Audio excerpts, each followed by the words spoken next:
Hi everybody, this is Dr. O, your deficiency-free survey coach. This morning, I just want to talk to you guys about wrongful termination. That's when you fired somebody, your employee, and they felt that the reason you fired them wasn't sufficient enough to fire somebody. I just had the opportunity of reviewing files of lawsuits for wrongful terminations. And what I noticed, I just decided to share it with you guys. So you can be very careful and diligent when you're terminating somebody. Especially these days with all the movements going on. Black Lives Matters, White Lives Matters, the AAA, the KKK.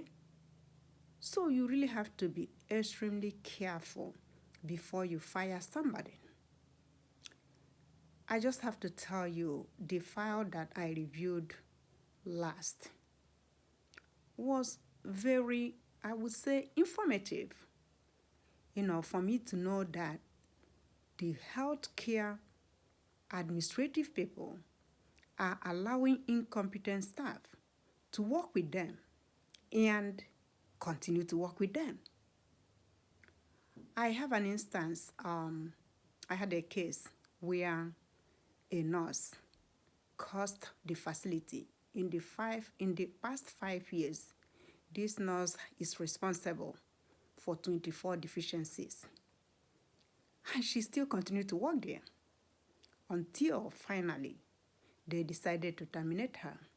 And the reason they terminated her this time, in my expert opinion, wasn't enough reason. She would have been terminated like 4 years ago. Unfortunately, because of the lack of staff, they allowed her to continue working in the building. Yes, her file is horrible. She has so many things there. But why wasn't she fired when the facility had a good opportunity to fire her? How can you have a nurse who have a verbal warning, written warning, back to oral warning, suspension, second suspension, all the way back to second written warning? Then we have another suspension. That's 3 suspensions. Then we have final suspension. Then we terminate.